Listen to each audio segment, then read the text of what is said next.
আজকে আমরা আপনাকে 50,000 টাকা জরিমানা করলাম। ওখানে দেখলাম যে 5,000 টাকা কেটে আপনি 4,000 টাকা লিখেছেন। আপনি আমাকে স্পষ্ট করে বলেন আপনি কি ইন্ডিয়া থেকে পোশাক ইম্পোর্ট করেন কিনা। 2023 সালে, এখন 25 সাল, 2 বছর আগে। তাহলে 2 বছর আগে এত পুরাতন কাপড়ের কি কোয়ালিটি ঠিক থাকে? আপনি কি কাস্টমারদের জানিয়ে দিচ্ছেন যে 23 সালের পোশাক এটি 23 মাসের নিউ কালেকশন বলে আপনি দিচ্ছেন 2 বছর আগেকার পোশাক? ক্রয়ের ক্যাশ মেমো নাই, তাহলে বিক্রয় মূল্য কিভাবে নির্ধারণ করলেন আপনি? 1200 টাকা ইন্ডিয়ান পোশাক কিভাবে সম্ভব? কিভাবে হলো বলেন?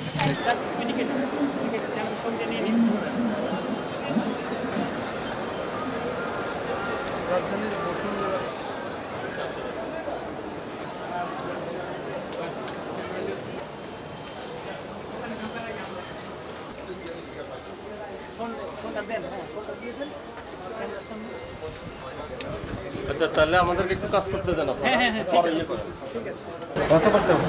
কথা বলবেন। আপনার দায়িত্ব আছে না? এখন এই মুহূর্তে আপনাদের মধ্যে সিনিয়র কে আছে?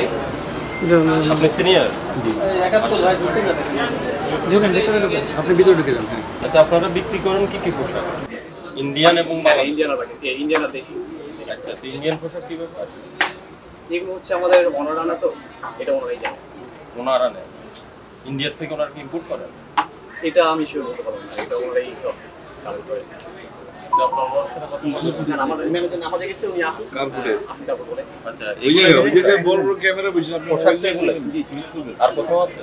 না, একটু দেখি আপনি সব বিক্রি করেন।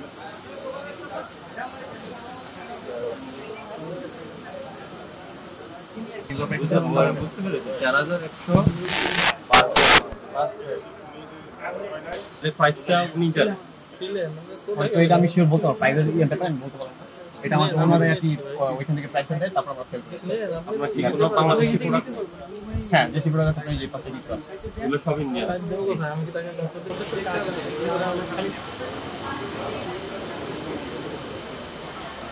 97 প্লাস ভ্যাট। 97 plus VAT. এগুলো সবচেয়ে বেশি দাম, এর থেকে দামি আর নেই? আপাতত এর থেকে আর দামই নেই। আর দেশীয় কোনোটা নেই? দেশীয় আছে যেই টাইপের। দেশীয়গুলোর দাম কত? দেশীয় 2500। কবে আনছেন এই প্রোডাক্ট? কবে আসছে আপনার এই মালগুলো? কবে? 2023 সালে। ওখানে দেখলাম যে 5,000 টাকা কেটে আপনি 4,000 টাকা লিখেছেন। ডিসকাউন্ট প্রাইস, যখন আর কি মেইন প্রাইসটা পড়ে যখন ডিসকাউন্ট আমাদের করা হয়, তখন মেইন আমাদের কেটে যেটা ডিসকাউন্ট এগুলো কবে প্রোডাক্ট ডিসকাউন্ট দিচ্ছেন? বেশি পুরাতন? কবে, কত সালে? 28 মার্চ 2023। 2023 সালে, এখন 25 সাল, 2 বছর আগে। তাহলে 2 বছর আগে এত পুরাতন কাপড়ের কি কোয়ালিটি ঠিক থাকে? ওগুলো টেম্পার কমে যায় না? টেম্পার কম, অনেক কোয়ালিটি আমাদের ঠিক আছে। কিভাবে আমরা জানি যে পোশাক যত পুরাতন হয় তত টেম্পার কমে? সর্বশেষ কবে আসছে প্রোডাক্ট এখানে? এটাই সর্বশেষ। সর্বশেষ যা আসছে এটাই আর কি আমাদের লাস্ট। না, তাহলে এগুলো তো আমরা যদি 2 বছর আগে আপনার 28 মার্চ 2023 সালে। মানে এই সিরিয়াল ওয়াইজ যে এরপরে কি আসে নাই? কোনো পোশাক আসে নাই? তো সবই তো 2023 সালে। তাহলে নতুন কোনো পোশাক নেই? তারও আগে। আপনি কি কাস্টমারদের জানিয়ে দিচ্ছেন যে 23 সালের পোশাক এটি 23 মাসের নিউ কালেকশন বলে আপনি দিচ্ছেন 2 বছর আগেকার পোশাক? একটা ইয়ে করলেন তো আপনাদের লাইভের একটা ফেস করেন।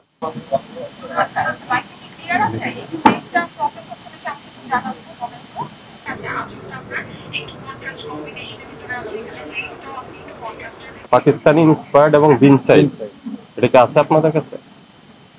না না, হ্যাঁ, উনি লাইভে কি বলছেন? লাইভে বলতে কি যেটা কি লাইভে দেখে না, ইন্সপায়ার্ড কি আলাদা কি কোনো পোশাক আছে? মানে ইন্সপায়ার বলতে কি ওইরকম দেখতে আর কি, মানে এটার মতো দেখতে আর কি প্রাইস। হ্যাঁ হ্যাঁ, আপনি এটা রান করেন, আপনি এই পোশাকটা বের করেন, আপনি এই পোশাকটা বের করেন, আপনি রান করেন। আপনাকে ক্যাশ মেমো দেন নাই? তার মানে কি আপনি কি দামে কি প্রাইসে কিনছেন তার থেকে? আপনি এখান থেকে 2টা পোশাক আনেন, নাই কে আছেন জান? 2টা পোশাক আনেন, ওই যে দিক থেকে 2টা পোশাক নিয়ে আসেন। এগুলো তো আপনার কাগজ না, এগুলো আরএস ইন্টারন্যাশনাল কনসাইনি দেখলাম, আরএস ইন্টারন্যাশনাল। আপনি আমার কথা বুঝেছেন? তাহলে আরএস ইন্টারন্যাশনাল থেকে আপনি কত দামে কিনছেন সেটা দেখতে চাই। ক্রয়ের ক্যাশ মেমো নাই, তাহলে বিক্রয় মূল্য কিভাবে নির্ধারণ করলেন আপনি? আপনারা বললেন আপনারা কোনো পোশাক তৈরি করেন না, তাহলে ওটা ইন্সপায়ার্ড কিভাবে আপনারা পেলেন? ওটা কি বলতে লাগে বলে যে হ্যাঁ বললো তো, ওই যে বিনসাইড ইন্সপায়ার্ড।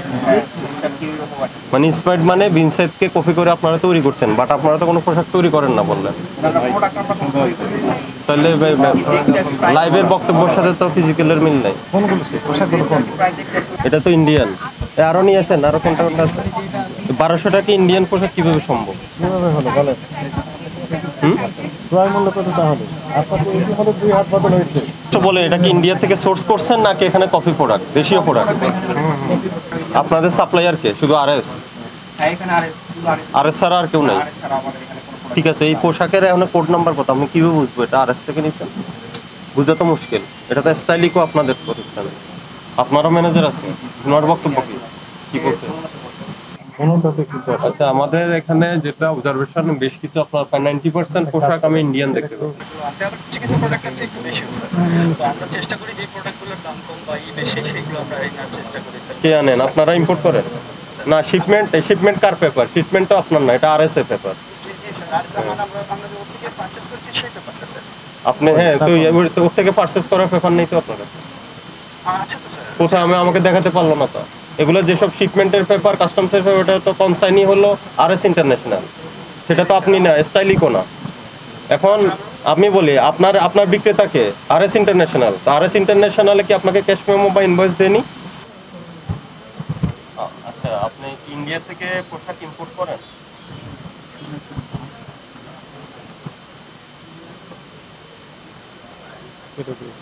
আপনি আমাকে স্পষ্ট করে বলেন, আপনি কি ইন্ডিয়া থেকে পোশাক ইম্পোর্ট করেন কিনা? পাকিস্তান দাবি করেন, বাংলাদেশি দাবি করেন, আপনি তো পোশাকের প্রডিউসার না, কোনো ডকুমেন্টস পাইনি, এটা অপরাধ হিসেবে গণ্য। আপনার আজকে আমরা আপনাকে 50,000 টাকা জরিমানা করলাম, এটা এখন পরিশোধ করেন, ঠিক আছে? যে স্টাইলিকো যে পোশাকগুলো বিক্রি করে পাকিস্তান অথবা ইন্ডিয়ান বলে, অ্যাকচুয়ালি কি উনি পাকিস্তান এবং ইন্ডিয়া থেকে পোশাকগুলো আসে কিনা বা কোনো কপি প্রোডাক্ট বিক্রি করেন কিনা, এটা অনুসন্ধানে আমরা এসেছি। কিন্তু আমরা যে পাকিস্তান এবং ইন্ডিয়া থেকে আসে এই সপক্ষে কোনো ডকুমেন্টস উনি দেখাতে পারেননি। আমরা দীর্ঘক্ষণ এখানে অপেক্ষা ছিলাম, দেখাতে পারেন না। ওনার ট্যাগে যে আরএস ইন্টারন্যাশনাল উল্লেখ ছিল, ওনার সাথে ওনার প্রদত্ত নাম্বার মোবাইল থেকে আমার কথা বলেছি, লাউডে আপনারা শুনেছেন। উনি বললো যে ওনার কাছে ইন্ডিয়ান বিক্রি করেন না, পাকিস্তান বিক্রি করেন, উনি স্পষ্টত বলেছেন। বাট ওনার শোরুমে সব হলো ইন্ডিয়ান ট্যাঙ্গের পোশাক, এবং একটা পোশাক দেখেছি 1200 টাকা দাম, উনি ইন্ডিয়ান বলে দাবি করেছেন। তো ইন্ডিয়া থেকে এনেছেন 1200 টাকা, আমার সন্দেহ হলো, কিন্তু দেখান, ডকুমেন্টস দেখাতে পারেননি। আজকে আমরা ওনাকে সতর্কতামূলক 50,000 টাকা জরিমানা করেছি, এবং আগামী 2 দিনের মধ্যে উনি ইন্ডিয়া এবং পাকিস্তান থেকে যে পোশাক এনেছেন এটা সপক্ষে ডকুমেন্টস নিয়ে আমাদের অধিদপ্তরে হাজির হবে। কথা এটাই, তবে আমাদের কাছে সন্দেহ হচ্ছে এই কারণে যে ইম্পোর্ট ডিউটি আছে 131% ডিউটি দিতে হয়। এই 1200 টাকার যে ট্যাগ উনি রেগুলার প্রাইস লাগিয়েছেন যে পোশাকটা গায়ে, সেটি ইম্পোর্টার যদি কিনেও থাকেন ইন্ডিয়া থেকে, তাহলে 519 টাকা ওইখানে পড়েছে। 519 টাকা, আমি রিপিট করছি, বাংলাদেশি টাকায়। তার ক্যারিং কস্ট আছে এবং ওনার কিছু লাভ আছে, এবং এরপরে কি হবে, ডিউটি তো দিতে হয়েছে 131%, এরপর ইনার কিছু লাভ রয়েছে। সব কিছু মিলে 1200 টাকায় যে পোশাকটা বিক্রি করছে এটি সন্দেহজনক। অর্থাৎ এই পোশাকের দাম 1200 টাকা যদি হয়ে থাকে, তাহলে ইন্ডিয়ান পোশাক হতে পারে না, এটি সন্দেহজনক কার্যক্রম। অতি মুনাফা লাভ থেকেই মূলত এইরকম চিন্তা চেতনা এই বিক্রেতাদের মধ্যে এসেছে বলে আমাদের কাছে মনে হচ্ছে। অর্থাৎ লোকাল প্রোডাক্ট বিদেশি বলে বিক্রি করলে বেশি লাভ করা যাচ্ছে, এই চিন্তা থেকেই মূলত এই কাজ করেছে। যাই হোক, সময় দিয়েছেন, সকল ডকুমেন্ট আগামী রবিবার অফিসে দেখাবেন। আর আপনি যেখান থেকে ওই যে কোন ইন্টারন্যাশনাল বললেন, আরএস ইন্টারন্যাশনাল সাথেই তো আমাদের সাথে কথা বললেন লাউড স্পিকার দিয়ে। সামনে আসেন, ওই ভাই সামনে, মানে আমাদের ব্যক্তি তো একজনই, আরএস ইন্টারন্যাশনালই তো বললো। ওইটা পাকিস্তানি যে একটা প্রোডাক্ট বিক্রি করে তার নামটা বলে দিয়েছে। দুইটা কি আলাদা ব্যক্তি? ওটা আলাদা। তো উনি তো বললো যে লাউডের বললাম যে আরএস। আপনি ওই রবিবারেই দেখেন। লিখছো ইন্ডিয়ানটা চাইলে কি কথা বলতে পারেন? আপনি ফাইন পরিশোধ করেন, জরিমানা পরিশোধ করেন।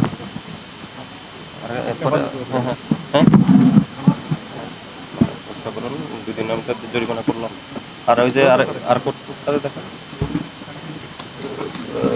45,000 লেখা, 45,000 50,000 লেখা। আর 131% ডিউটি দিতে হয়।